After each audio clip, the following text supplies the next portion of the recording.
हम इंसान कोई भी काम सिर्फ तभी करते हैं जब हमारे पास उस काम को करने की कोई वजह होती है।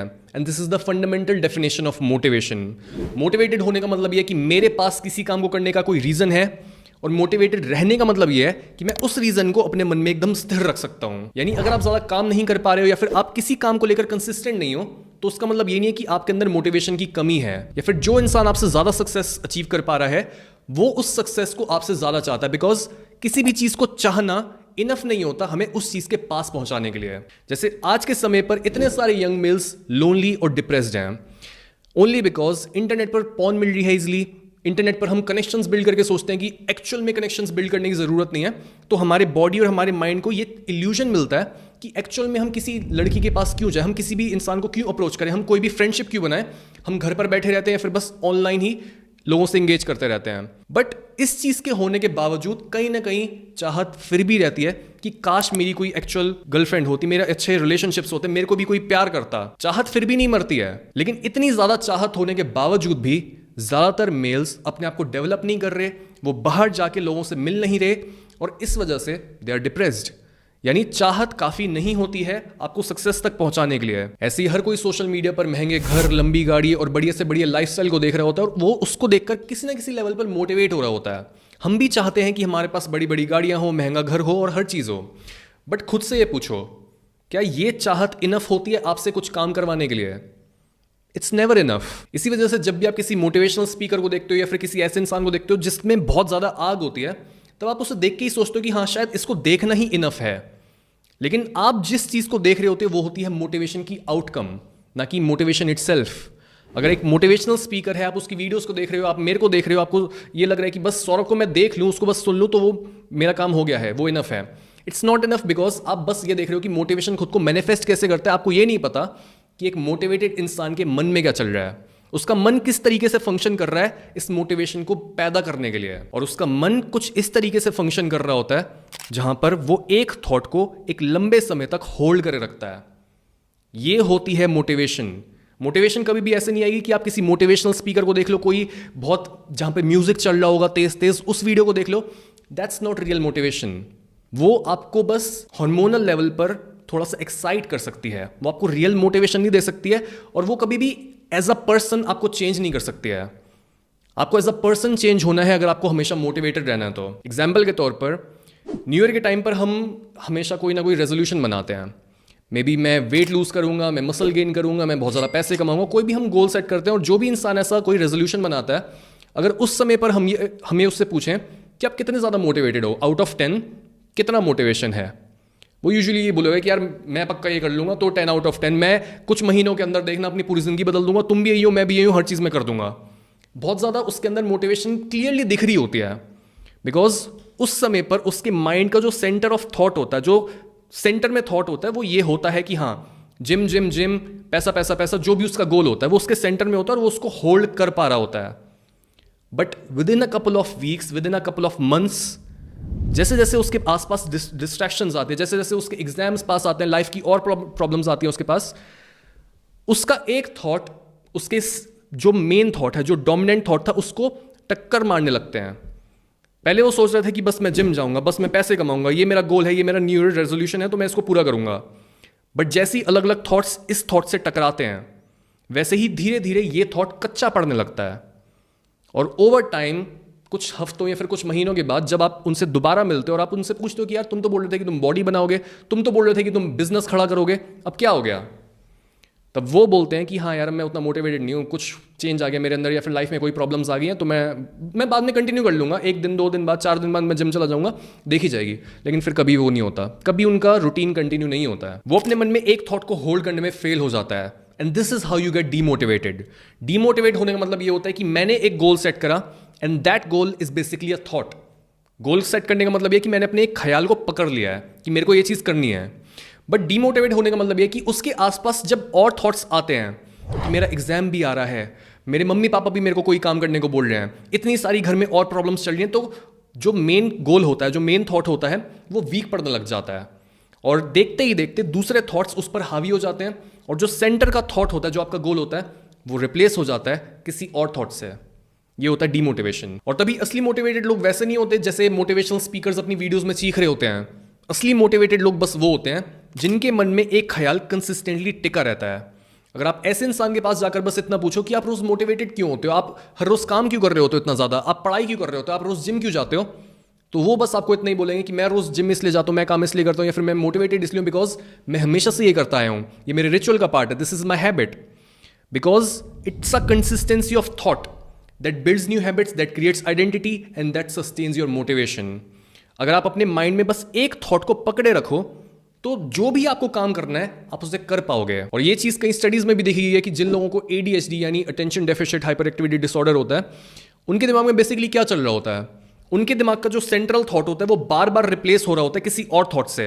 जैसे अगर वो पढ़ने बैठते हैं तो जैसे ही वो कोई किताब खोलते हैं वैसे ही उनके मन में कोई और थॉट आ जाता है और वो डिस्ट्रैक्ट हो जाते हैं। और उन लोगों में भी ये देखा गया है कि जैसे उनको ये सिखाया जाता है कि वो अपने मन में किसी भी थॉट को लंबे समय के लिए होल्ड कैसे कर सकते हैं, इमीडिएटली वो ज्यादा मोटिवेटेड फील करते हैं और वो ज्यादा काम कर पाते हैं। That's why the question is कि हम किसी भी थॉट को अपने मन में होल्ड कैसे करें। अगर सुबह उठते ही मेरे मन में एक ख्याल आता है कि आज मैं 3 वीडियोस बनाऊंगा, आज मैं जिम जाऊंगा, या फिर मैं आज कोई किताब पढ़ूंगा, तो मैं इस ख्याल को बस पूरे दिन के लिए अपने मन में होल्ड कैसे करके रखूं। बिकॉज अगर मैं किसी भी ख्याल को अपने मन में होल्ड करे रख सकता हूं तो इस बात की 1000% गारंटी है कि वो काम पूरा होगा। This is not like some other video जो आप देख रहे होते हो कि हाँ वो आपके ऊपर चीख के आपको बता रहा होगा कि हाँ ये हो जाएगा हो जाएगा। अगर आपने ये कर लिया, इस बात का कोई चांस ही नहीं है कि वो काम पूरा ना हो। This is the real thing. एक ख्याल को मन में होल्ड कर लेने से वो ख्याल पूरा होता ही होता है। जैसे OCD के ऊपर कई स्टडीज हुई हैं। OCD का मतलब होता है ऑब्सेसिव कंपल्सिव डिसऑर्डर। आपने अपने घर में भी किसी इंसान को देखा होगा, उनको बहुत ज़्यादा वहम होता है, यानी बार बार वो अपने हाथ धो रहे होंगे, उनको लग रहा होगा कि शायद मेरे हाथ गंदे हैं, बार बार वो अपने पैर धो रहे होंगे। अगर वो घर के बाहर जा रहे हैं आपके साथ तो वो बार बार चेक करेंगे कि उन्होंने ताला लगाया है कि नहीं लगाया है। अगर वो गाड़ी के बाहर निकल रहे हैं 4 बार वो बटन दबा के देखेंगे कि हाँ गाड़ी लॉक हुई है कि नहीं हुई है, हुई है कि नहीं हुई है। तो जिन लोगों में ये ऑब्सेशन होता है, जिन लोगों में बार बार ख्याल आता है कि ये चीज़ मैंने करी है नहीं करी है, करी है नहीं करी है, उन लोगों का ये ऑब्सेसिव ख्याल तब तक नहीं जाता जब तक वो उस एक्शन को परफॉर्म नहीं कर लेता है। यानी अगर एक ख्याल आपके दिमाग में बैठा हुआ है वो तब तक आपको कुछ और नहीं करने देगा जब तक आप उस ख्याल को एक्ट आउट नहीं कर लेते हो। समझ गए इस चीज को? आपको बस एक ख्याल को अपने मन में होल्ड करके रखना है and that will do all the magic that you need.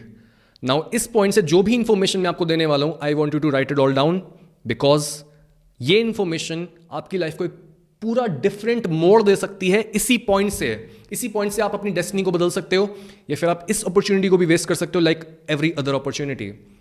Now first of all उन रीजंस को लिखो जो रीजंस एक्चुअल में आपकी नीड से जुड़े हैं, जिन रीजंस को आप ऐसा बोल सकते हो कि यार ये तो मेरी रिक्वायरमेंट है। जैसे शुरुआत में भी हमने एपिसोड के बात करी है कि हम कोई भी काम सिर्फ तभी करते हैं जब हमारे पास उस काम को करने की कोई वजह होती है, लेकिन जो भी वजह होती है, जो भी रीज़न होता है, उसकी भी अलग अलग कैटेगरीज होती हैं। हम किसी वजह को बोल सकते हैं कि ये एक बहुत वीक वजह है, बहुत वीक रीज़न है ये कोई भी काम करने का, लेकिन कई रीजंस ऐसे होते हैं जो हमारे को आग से भर देते हैं, और वो रीजंस वो होते हैं जो हमारी नीड से रिलेटेड होते हैं। जैसे मेरी एक वांट हो सकती है कि मेरे को एक यॉट लेनी है, वो बस एक वांट है, और मैं कभी भी उसके लिए उतना मोटिवेटेड होऊंगा ही नहीं कि यार हाँ एक दिन मेरे पास $200 मिलियन की यॉट होगी तो मैं बहुत ज़्यादा काम करूँ। It will never happen. But अगर मैं ये सोचूं कि मेरे को अगले महीने 50,000 रुपये चाहिए बिकॉज मेरे घर में गाड़ी की EMI जानी है, मेरे पास रेंट देने के पैसे नहीं है, अगर मैं बहुत ज़्यादा प्रिसाइज हो जाऊं अपनी नीड्स को लेके, that will be a really strong reason for me to work. हमें ये चीज़ देखनी है, एक पूरी लिस्ट बनाओ जहां पर आप ऑर्डर वाइज वो सारी चीज़ें लिखो जिनकी आपको नीड है, और नीड को यूज़ करो। ठीक है, आपको पता होगा कि ये ख्याल है जिसको मैंने अपने दिमाग में कंसिस्टेंटली फिक्स करे रखना है। This is the step number 1। Then step number 2 is अपने ब्रेन को ट्रेन करो इस थॉट को बस पकड़े रखने के लिए।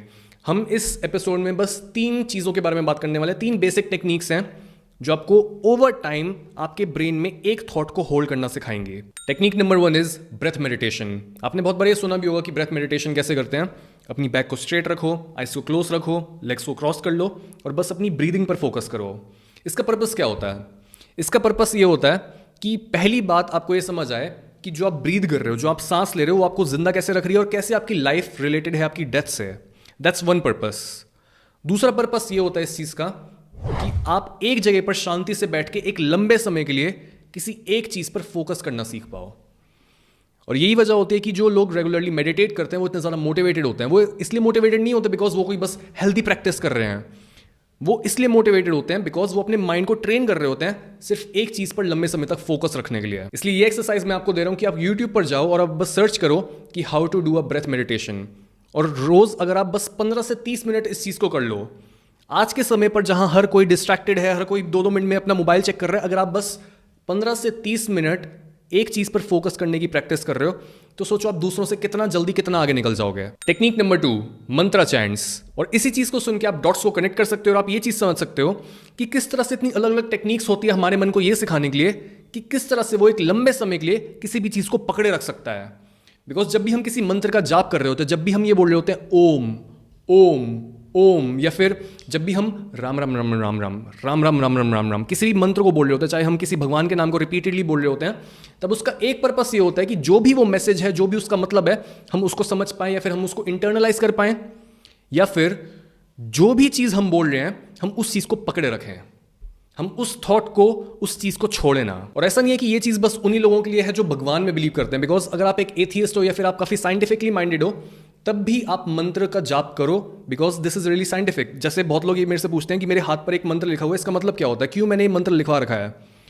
मंत्र है असतो मां सद्गमया तमसो मां ज्योतिर्गमया मृत्योर्मा अमृतम गमया। क्या मतलब है इसका? इस मंत्र का मतलब ये है कि take me from untruth to truth, take me from darkness to light and take me from death to immortality. कहां पे है ये कोई भी भगवान का नाम या फिर कुछ भी ऐसा, ये बस एक आपको रिमाइंड करा रही है चीज़। पहली चीज़, जब भी मैं ये पढ़ता हूँ मेरे को ये याद आती है कि अच्छा मैं ये हूँ, मेरे को झूठ में नहीं रहना, मेरे को सच की तरफ बढ़ना है, और मेरे को टेम्परेरी चीज़ों के पीछे नहीं भागना, मेरे को इटर्नल चीज़ों की तरफ देखना है। This is not about God. तो मंत्र को इस तरीके से देखना है कि पहली चीज़ मैं किसी अच्छी चीज़ को इंटरनलाइज कर रहा हूँ, और दूसरी चीज़ मैं अपने ब्रेन को ट्रेन कर रहा हूँ एक चीज़ को लंबे समय तक पकड़े रखने के लिए। टेक्निक नंबर 3, त्रातक और फिक्स पॉइंट गेजिंग। अब हम एक योगिक प्रैक्टिस को फॉलो करने वाले हैं जिसको बोला जाता है त्रातक, और इसके लिए हम यूज करने वाले हैं समथिंग कॉल्ड अ यंत्र, और स्पेसिफिकली हम यूज कर रहे हैं श्री यंत्र को। बट इससे पहले खुद की बॉडी और खुद के माइंड को रिलैक्स करने के लिए हम थोड़ा शांत होएंगे और हम आंखें बंद करके 3 गहरी सांसें लेंगे।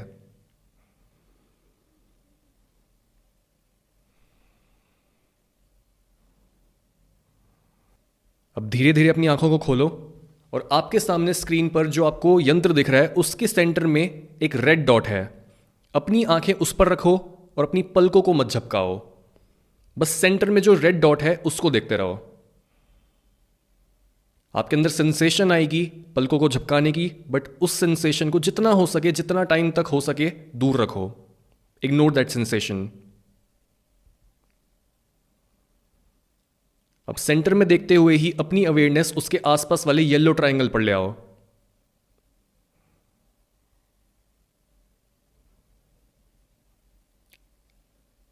अगर जरूरत पड़े तो आप अपनी आंखों को स्क्विंट भी कर सकते हो।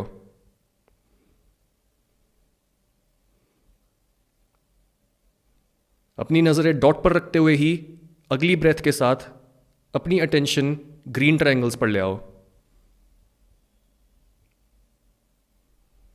अगर बहुत ज़्यादा डिस्कंफर्ट हो तो आप बीच में पलक झपका भी सकते हो, इट्स ओके। बस अपनी नज़र रेड वाली डॉट पर रखो और अपनी अवेयरनेस अब ब्लैक ट्रायंगल्स पर ले आओ। कोई ना कोई थॉट्स आता रहेगा जो आपको डिस्ट्रैक्ट करेगा, इग्नोर इट। आंखें हमेशा रेड डॉट पर ही होनी चाहिए। अवेयरनेस बाहर फैलती जा रही है बट आंखें रेड डॉट पर ही।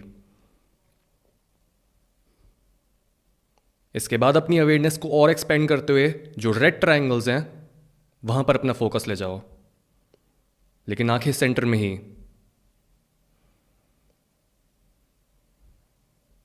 एक और डीप ब्रेथ के बाद अपनी अवेयरनेस ब्लू ट्रायंगल्स पर ले जाओ। आंखों को सेंटर में ही रखना है पूरे टाइम।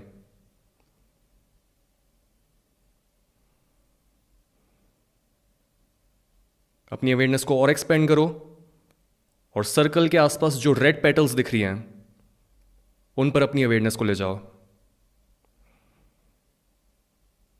जितनी कम पलक झपकाओगे उतना बेटर है।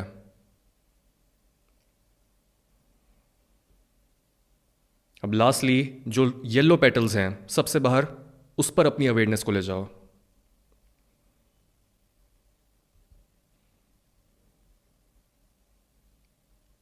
वापस से अपनी आइज़ को क्लोज कर लो और आंखें बंद करते ही जो रिलैक्सेशन वाली फीलिंग आई है उसको ऑब्जर्व करो। अब वापस से जो इमेज आपने देखी थी, आंखें बंद रखते ही उस इमेज को वापस से अपने दिमाग में बुलाओ और उसके सेंटर पर फोकस करो। याद करो कि वो रेड डॉट कैसी थी, उसके आसपास कैसे और किस कलर के ट्रायंगल्स थे, पूरी इमेज कैसी बनी हुई थी, क्या शेप्स थी वहां पे। नोटिस करो कि क्या वो इमेज शेकी है या फिर स्टेबल।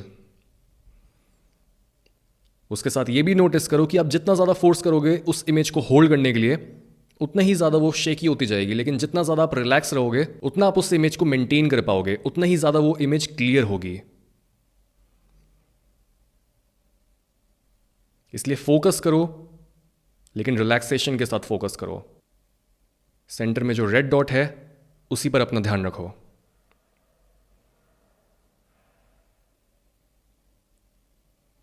अब धीरे से अपनी आंखें खोलो। सो बेसिकली हमने इस प्रैक्टिस से क्या सीखा? हमने ये सीखा कि हम किसी भी चीज़ पर फोकस कैसे कर सकते हैं और किसी भी चीज़ को पकड़े कैसे रख सकते हैं बिना ज़्यादा फ्रिक्शन को एक्सपीरियंस करें या फिर बिना खुद पर ज़्यादा स्ट्रेन डाले। बिकॉज जब भी हम किसी चीज़ पर फोकस कर रहे होते हैं बिना अपनी पलकों को झपकाए, और ये चीज़ हम प्रैक्टिस के साथ अपना टाइम ड्यूरेशन बढ़ाते जाते हैं कि अभी मैंने सोचो 10 सेकंड, 20 सेकंड, 30 सेकंड तक पलके झपकाए बिना उस चीज़ पर फोकस करा, और धीरे धीरे फिर मैंने 1 मिनट, 2 मिनट, 3 मिनट तक मैं चला गया, 5 मिनट तक मैं चला गया। उससे मैं अपने ब्रेन को ट्रेन कर रहा होता हूँ एक थॉट को पकड़े रखने के लिए। फिर वो एकदम से भागता नहीं है, वो एकदम डर नहीं जाता कि यार इतनी ज़्यादा फ्रिक्शन है, इतनी ज़्यादा मेरे को डिस्कम्फर्ट फील हो रहा है, तो इस थॉट को छोड़ दो, किसी और थॉट को पकड़ लो जो ज़्यादा प्लेजरेबल है। फिर वो ये नहीं करता, ये चीज़ कम हो जाती है। इमेजिन करो कि जो आपका एक थॉट है, जो आपके गोल्स हैं, उसके साथ एक रस्सी बंधी हुई है, और जब भी आप उस रस्सी को ज़्यादा देर तक पकड़े रखते हो तब आपके हाथ छिलने लगते हैं। लेकिन इस तरह की प्रैक्टिस आपके हाथ में ग्लव्स का काम करते हैं। आप ये प्रैक्टिस फॉलो करते हो और आप उस फिर रस्सी को बहुत टाइटली पकड़े रखते हो, और जो भी वो थॉट है, जो भी वो गोल है, जो भी आप पूरे दिन में काम करना चाहते हो, वो थॉट आपके दिमाग से कहीं जाता ही नहीं है, आप उसे मेंटेन कर पाते हो। और यही आपका एक आइडियल डे होगा कि जब आप सुबह उठो तब आप बस खुद से क्वेश्चन करो कि आज क्या काम करने की ज़रूरत है, what is the need for today, not what is my want, what is my need.